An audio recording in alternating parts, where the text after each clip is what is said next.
be looking at today is finding the surface area of right prisms and the volume of right prisms. And right prisms are just your standard prisms, like a rectangular prism, like a triangular prism, that sort of stuff. So let's have a look at it. To find the surface area, it's really quite simple. The surface area is the outside area of your shape.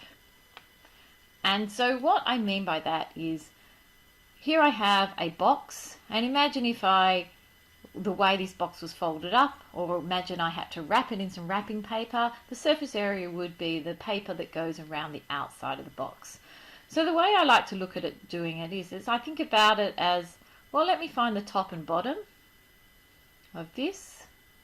So here's my top, and imagine if I was to finish drawing my box looking at it like that. Here's my top and bottom. So let's have a look at what that's going to look like.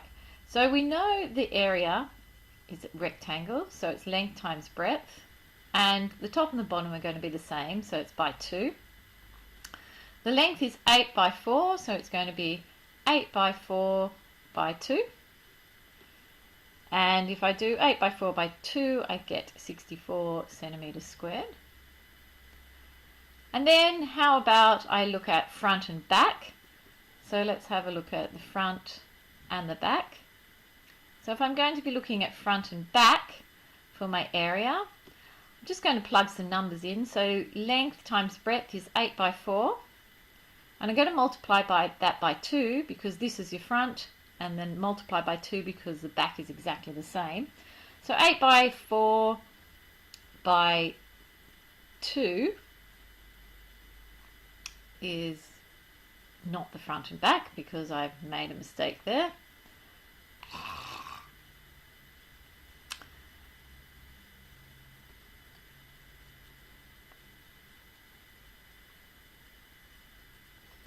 So when I'm looking at my front and back, I'm going to do 8 by 2, because this is my front one here, 8 by 2 by 2. And if I work that one out, I'm going to get 32 centimeters squared. And that just leaves me now with the sides, and once again they are the same. So my sides are 4 by 2, 4 by 2 by 2, and that's 16 centimeters squared. So the total surface area, and I can use my abbreviations, is going to be 64, 16 and 32, which gives me an answer of 112 centimeters squared. So surface area can be a little bit tedious, but it really makes sense if you think about what is going on, finding those shapes. So let's have a look at this next one. Find the surface area of this triangular prism. So surface area equals, now we could possibly try and do it all in one step if you wanted to. I've got a triangle front and back. The surface area of a triangle, the area of a triangle is a half times the base, which in this case is 10, times 24, because that is where our two lines meet at right angles. So I know in my triangle that they're the correct numbers. And I'm going to multiply that by 2 because we've got a front and a back. So those two have gone. And can you see I've got this base here, 16 by 26. It doesn't have any other one that goes with it, so let's do that. 16 by 26, that's my base. And then I've got another side, let's see if we can see it, 10 by 16, because that's what this rectangle here is. So I'm going to do 10 by 16. And can you see how many faces I've got? I've got 1, 2, 3, 4, 5. So I need 5 things. So that's 2, 3, 4. Means I'm missing one. So if I go back and look at my shape, I'm missing this side here, this one that I'm trying to do here in red, that rectangle there. And that rectangle there is 24 here by 16, because those 16s match up. So that's 24 by 16. And if we work all of that out, I'm going to get 1,200 centimeters squared. Let's have a look at the last one. Triangular prism is open at one end. Now this open at one end means if we imagine this triangular prism as a Toblerone box, it's open because you started eating the Toblerones inside. So the surface area is going to include one less face at the front. So let's have a look and see what we're going to be doing. So for the surface area of this, we only have one triangular face. So that's a 1/2 by 6 by 4. So that's his face at the back, if we want to call it that. We have the bottom, which is 6 by 4. So we can do plus 6 by 4. And then we've got this side here.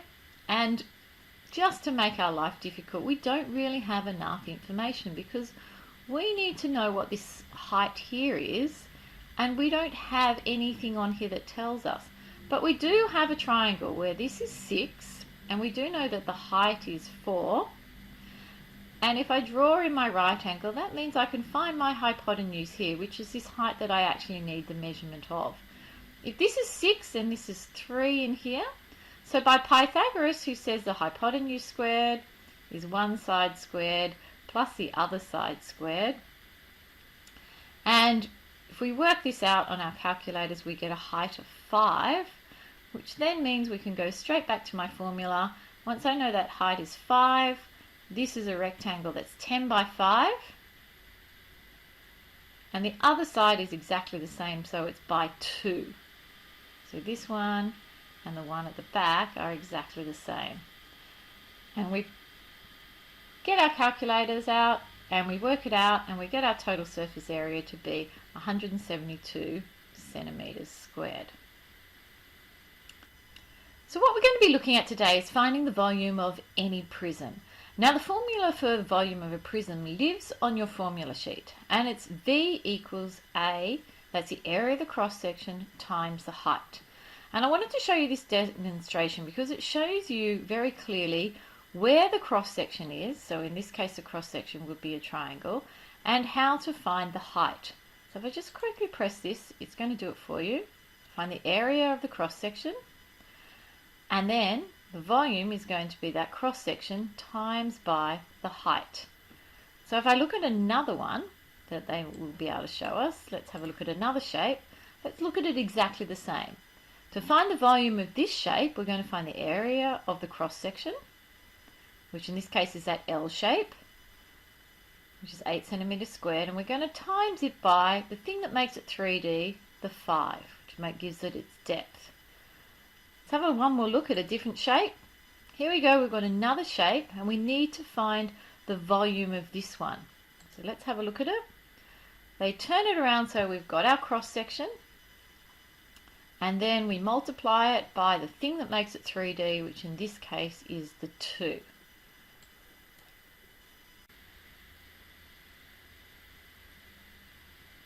So moving on to our volume.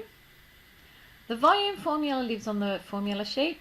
Volume equals the area of the cross section times the height.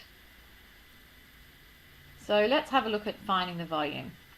Volume equals area of the cross section times the height. In a rectangular prism, you should remember from the junior years that you just really multiply all of the numbers together. So 5 by 8 by 5 in this case, which is 120 meters cubed. Now volume is cubic meters. Find the volume of this shape. Well, have a look at the front shape, because volume is the area of the cross section, or the area of the front times the height. Here is my cross section. What I need to do is work out what shape this is. It's a trapezium. Here are my two parallel sides. So the area of a trapezium is h on 2. So my height is 8. 8 on 2, and A and B are 4 and 10. And we're going to multiply that by my height, and my height is not this height here. It's the height is what makes this shape look three-dimensional, and in this case it's 25. We substitute that in, and what we end up with is 1,400 centimetres cubed. Now you could have done this in 2 steps. You could have written your formula down and then written A equals h over 2, A plus B, which probably would have been sensible. because you would like to show that you are using the correct formula and you're doing the correct substitution. I think that gives us 56. And then you could have said that the volume is 56 by 25, which still gives you 1,400 centimetres cubed. Any questions? You know where to find me.